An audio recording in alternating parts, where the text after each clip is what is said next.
ارزال نے کہتے ہوئے اپنی واسکٹ الماری سے نکالتے ہوئے اپنی ماں کی طرف دیکھا، جو اس کی بات کا جواب دینے کی بجائے کسی گہری سوچ میں گم تھی۔ ماں کو ایسے سوچ میں گم دیکھ کے ارزال کے ہاتھ وہیں رک گئے تھے۔ ماں جی کیا ہوا؟ آپ ایسے خاموش کیوں ہو گئی ہیں؟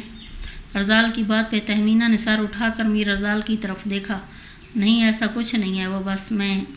تہمینہ بیگم جانتی تھیں وہ جو بات کرنے والی ہیں اس سے میر ارزال کا کیا ری ایکشن ہوگا۔ ماں جی مجھے بتائیں کیا سوچ رہی تھیں؟ کوئی مسئلہ ہے تو بتائیں، کسی نے کچھ کہا ہے کیا؟ میر ارزال کی اب پریشانی بڑھ گئی تھی۔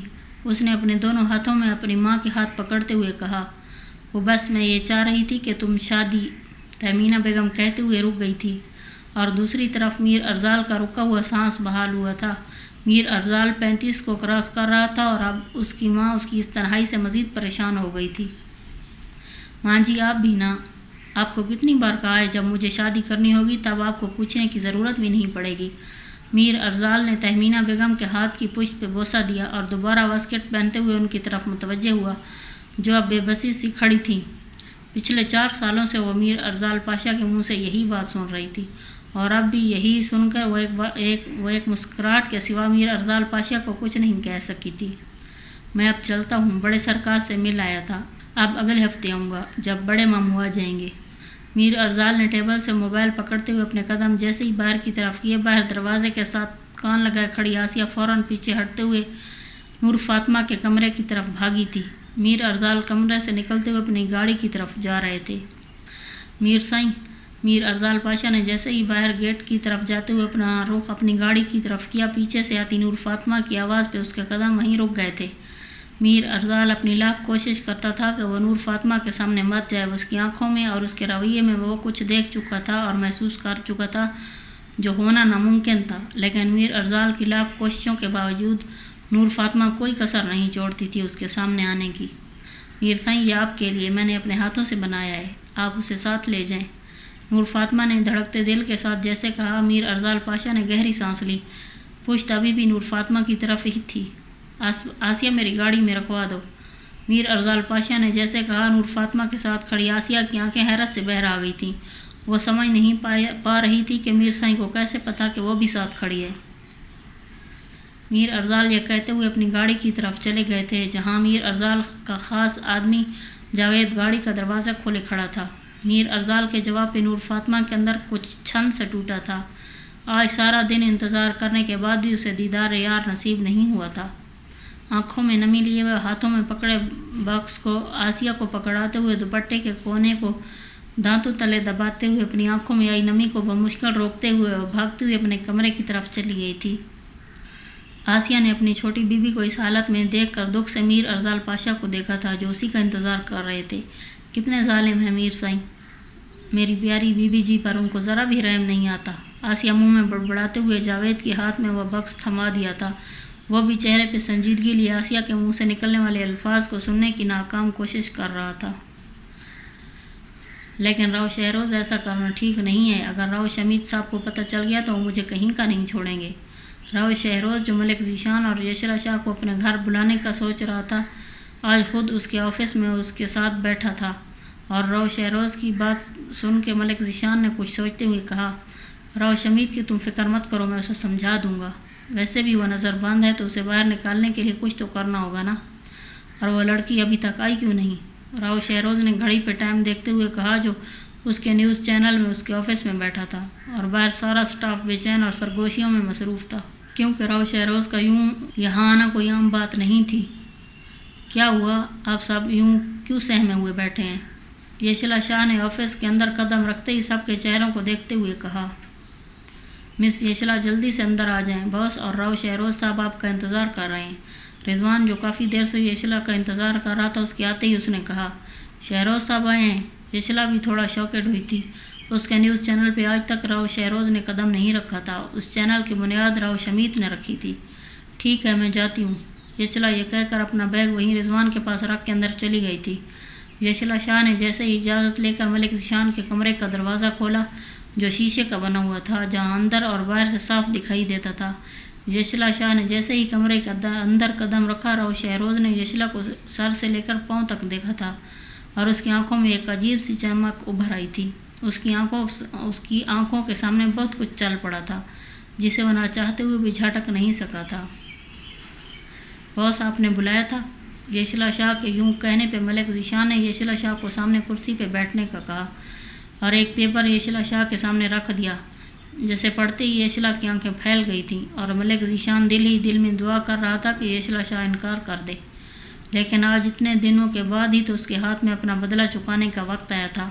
وہ جو پچھلے 2 سالوں سے میر ارزال پاشا کے گھر کے چکر لگا رہی تھی ایک انٹرویو کے لیے، اور جس طرح اسے دھتکار دیا جاتا تھا، وہ اچھے سے جانتی تھی۔ اپنی اتنی انسلٹ کے باوجود وہ سب برداشت کر جاتی تھی، اور میر ارزال پاشا کے انٹرویو کا بھی روش حمیت نے ہی کہا تھا، اور اس کے لیے اب یہ کام ایک فرض ہو گیا تھا۔ ایک طرف ملک ذیشان آنکھوں کے اشارے سے یشلا شاہ کو منع کر رہا تھا، تو دوسری طرف یشلا شاہ کے دماغ میں کچھ اور ہی چل رہا تھا۔ وہ جانتی تھی کہ اس کے سر پر روش حمید کا ہاتھ ہے، لیکن وہ نہیں جانتی تھی کہ یہ چال ہے وہ بھی روش شہروز کی، اور بہت جلد اس کی یہ خوش فہمی بھی دور ہونے والی تھی۔ میں یہ نیوز ضرور دوں گی۔ یشلا شاہ کے جواب پر ملک ذیشان نے اپنی آنکھیں میچتے ہوئے افسوس سے نفی میں سر ہلایا تھا۔ جہاں ملک ذیشان کو افسوس ہوا تھا، وہاں روش شہروز کے چہرے پہ شاطرانہ مسکراہٹ آ گئی تھی۔ یشلا شاہ کی رضامندی کے ساتھ ہی آدھے گھنٹے میں یہ خبر پورے ٹی وی چینل پر ایک بریکنگ نیوز کی طرح پھیل رہی تھی۔ میر سائیں، آپ نے آج ٹی وی پہ دیکھا ہے؟ جاوید، جو شکل و صورت اور جسامت میں باڈی بلڈر سے کم نہیں تھا، اس کے چہرے کا رنگ آج بھی اڑا ہوا تھا۔ میر ارزال پاشا، جو ناشتہ کرنے کے بعد اپنے کچھ آفس کی فائلوں کو چیک کرنے میں مصروف تھا، جاوید کی حالت اور اس کی شکل دیکھ کے میر ارزال پاشا کو بھی کچھ برا ہونے کا خدشہ ہوا تھا۔ نہیں، کیوں، کیا ہوا؟ میر ارزال پاشا کی بات پہ جاوید نے خاموشی اختیار کرتے ہوئے کمرے کا ٹی وی آن کر دیا تھا۔ آج یشلا شاہ آپ کو ایسی خبر دینے والی ہے جس کو سن کے آپ بھی یقین نہیں کر پائیں گے۔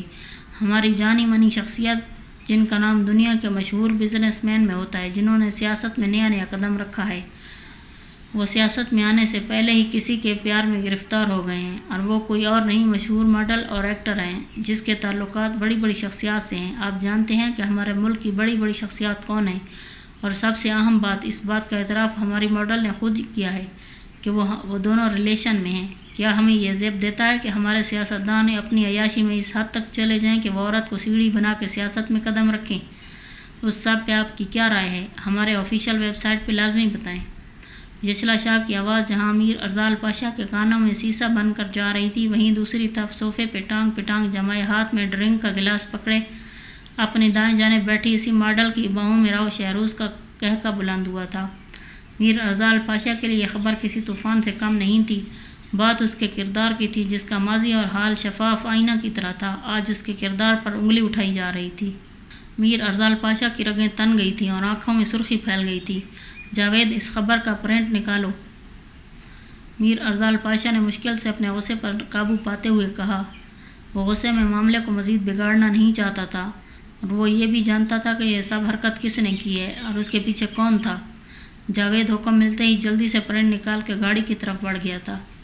نیوز جنگل میں آگ کی طرح پھیل رہی تھی اور ملک ذیشان سر پکڑ کر بیٹھا ہوا تھا۔ دوسری طرف رضوان کا موبائل ہاتھ میں ہی رہ گیا تھا۔ وہ جانتا تھا کہ اب آگے خبر دینے کا کوئی فائدہ نہیں ہے، اب بات ہاتھ سے نکل چکی ہے۔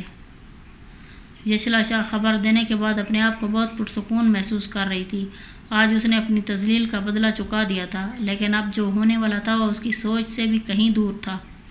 گاڑی میں بیٹھے میر ارزال پاشا کی رگیں ابھی تک غصے سے پھولی ہوئی تھیں۔ جاوید بار بار بیک مرر سے میر ارزال پاشا کو دیکھ رہا تھا۔ وہ جانتا تھا کہ انہیں غصہ نہیں آتا، اور جب بھی آتا ہے تو پھر باقی کچھ نہیں رہتا۔ میر سائیں، وہ آپ کیا سچ میں ملنا چاہیں گے مس یشلا شاہ سے؟ جاوید نے ہمت کر کے آخر پوچھ ہی لیا تھا۔ جاوید کی بات پہ میر ارزال نے اپنی سرخ ہوتی آنکھوں سے جاوید کو دیکھا، جیسے ہی اس کی اگلی سانس کو روک دے گا، لیکن ایک ہی سیکنڈ لگا تھا میر ارزال پاشا کے تنے ہوئے نقوش کو ڈھیلا پڑنے میں، جاوید کے منہ سے یشلا شاہ کا نام سن کر۔ کیوں، اس سے ملنے کے لیے مجھے ٹائم لینا پڑے گا؟ میر ارزال پاشا نے جیسے کہا۔ جاوید نے اپنا حلق ترک کیا تھا۔ نہیں، میرا وہ مطلب نہیں تھا۔ معافی چاہتا ہوں۔ جاوید اپنا کام کر گیا تھا۔ جس بات کو وہ میر ارزال کے سامنے نہیں رکھنا چاہتا تھا وہ ہو گیا تھا۔ اب اسے آگے مزید بولنے کی ضرورت نہیں تھی۔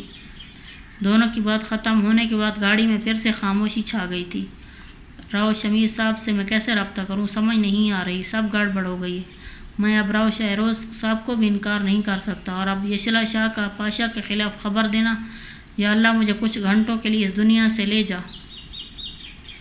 ملک ذیشان اپنے کمرے میں ٹہلتے ہوئے آنے والے وقت کو سوچ سوچ کر پریشان ہو رہا تھا کہ یک دم پورے آفس میں آتی باتوں کی آوازیں اور فون کی گھنٹیاں بند ہو گئی تھیں، جیسے کسی نے اپنا سحر پھونک دیا ہو، سب کو مجسمہ بنا دیا ہو۔ سب جس حالت میں تھے وہی منہ کھلا، آنکھیں پھیلی کے ساتھ لفٹ سے اندر آتے ہوئے میر ارزال پاشا کو دیکھ رہے تھے، جو بلیک کلر کی شلوار قمیض اور بلیک کلر کی ہی واسکٹ پہنے، آنکھوں پہ ڈارک براؤن کلر کے گلاسز لگائے سب کے دلوں کو دھڑکنے کے لیے مجبور کر رہا تھا۔ مس یشلا شاہ کا آفس کہاں ہے؟ میر ارزال پاشا نے آنکھوں سے گلاسز اتارتے ہوئے غصے میں بھی میٹھی آواز میں کہا، تو میر ارزال پاشا کی بات سن کر وہاں کھڑی سب لڑکیوں نے اپنے دلوں پر ہاتھ رکھ لیا تھا۔ میں نے پوچھا کہ مس یشلا شاہ کا روم کہاں ہے؟ تھوڑا اونچا لیکن تمیز کے دائرے میں رہ کر دوبارہ پوچھا گیا تھا۔ وہ وہاں، ایک لڑکی نے آنکھیں جھپکائے بغیر ہی ہاتھ کا اشارہ کیا تھا، اور میر ارزال پاشا اسی سمت چلا گیا تھا۔ سامنے اپنے روم میں کھڑا ملک ذیشان میر ارزال پاشا کو اپنے آفس میں دیکھ کر وہیں کرسی پہ ڈھہ گیا تھا۔ آپ اپنا منہ بند کر سکتی ہیں؟ پیچھے آتے جاوید نے سکتے میں کھڑی لڑکی کو کہا، جو ہاتھ میں فائل پکڑے میر ارزال پاشا کو ہی دیکھ رہی تھی۔ میر ارزال پاشا جیسے ہی یشلا شاہ کے روم میں دروازہ کھول کر اندر گیا، پیچھے سکتے میں کھڑے بیٹھے لوگوں کو ہوش آیا تھا۔ جاوید میر ارزال پاشا کے پیچھے چلتا ہوا یشلا شاہ کے روم کے باہر کھڑا ہو کر ہال میں بیٹھے لڑکیوں کے ساتھ ساتھ لڑکوں کی بھی حالت دیکھ رہا تھا۔ تب جاوید کو سمجھ آئی تھی کہ میر ارزال پاشا کسی کو انٹرویو کیوں نہیں دیتا تھا، اور میڈیا کو صرف 2 لوگوں کے سوا کسی کو اس کے گھر آ کر کسی مسئلے پر بات کرنے کی اجازت تھی، بس۔ یشلا کے روم کا دروازہ کھول کر میر ارزال پاشا نے کمرے کے چاروں طرف نظر دوڑائی، لیکن اسے یشلا شاہ کہیں نظر نہیں آئی تھی۔ میر ارزال پاشا چلتا ہوا جیسے ٹیبل کے پاس آیا، اسے ٹیبل کے کونے پر 3 نازک انگلیاں نظر آئی تھیں، جسے دیکھتے ہی میر ارزال پاشا ایک قدم اور آگے بڑھا تھا۔ یہ خبر آپ نے نشر کی تھی؟ سب جانتے ہوئے بھی میر ارزال پاشا نے انجان بننے کی کوشش کی تھی۔ وہ جو اپنے روم میں ٹیبل کے پاس زمین پر گھٹنوں کے بل بیٹھی دراز سے کچھ پیپر ڈھونڈنے کی کوشش کر رہی تھی، اس کی کانوں میں پڑی وہی گمبھیر آواز جسے وہ ہر روز کسی نہ کسی ٹی وی چینل پر سنتی تھی، لیکن آج اس میں کافی کراہت تھی۔ آواز کو سنتے ہی اس نے وہیں زمین پہ بیٹھی ٹیبل سے اپنا سر تھوڑا اوپر کرتے ہوئے سامنے کھڑے اس دجال کو دیکھا تھا، جسے دیکھنے کی اس نے قیامت سے پہلے کبھی خواہش نہیں کی تھی، اور نہ ہی وہ یہ سوچ کر بیٹھی تھی کہ اس کی نیوز کا اتنی جلدی رسپانس بھی آ جائے گا۔ بہادر بننے والی یشلا شاہ اب سامنے میر ارزال پاشا کو دیکھ کر اپنے ہونٹوں کو کاٹنے لگی تھی۔ یہ یہاں کیوں آئے؟ اپنی موت کو سامنے دیکھ کر اس کا سانس وہیں رک گیا تھا۔ فوراً سے پہلے دل پہ ہاتھ رکھا گیا تھا جو بے اختیار دھڑک رہا تھا۔ باس نے کہا بھی تھا مجھ سے کہ نہ پنگا لینا، لیکن میں نے لے لیا پنگا، اب کیا کروں؟ دانتوں تلے اپنی انگلی دبائے وہ انہی سوچوں میں گم تھی کہ وہی کرخت اور گمبھیر آواز اس کی سماعت سے دوبارہ ٹکرائی تھی۔ یشلا شاہ آپ ہی ہیں نا؟ تصدیق کے لیے دوبارہ پوچھا گیا تھا۔ اب آپ باہر آئیں گی یا مجھے آپ کے پاس آنا پڑے گا؟ لفظوں کو دبا کر کہا گیا تھا، آواز میں صدیوں کا قرب تھا، جسے سنتے ہی اس نازک صنف پر تو جیسے کلمہ پڑھنا واجب ہو گیا تھا۔ اس سے پہلے کہ وہ کچھ سوچتی، اس کی آنکھوں نے اپنے سامنے بلیک کلر کی پشاوری چپل کو دیکھا، جس کی چمک بلب کی روشنی میں واضح ہو رہی تھی۔ چلیں جی، آپ بتائیں آپ کو ناول کیسا لگا؟ مجھے تو بہت اچھا لگا۔ تو ملتے ہیں نیکسٹ ایپیسوڈ میں۔ اللہ حافظ۔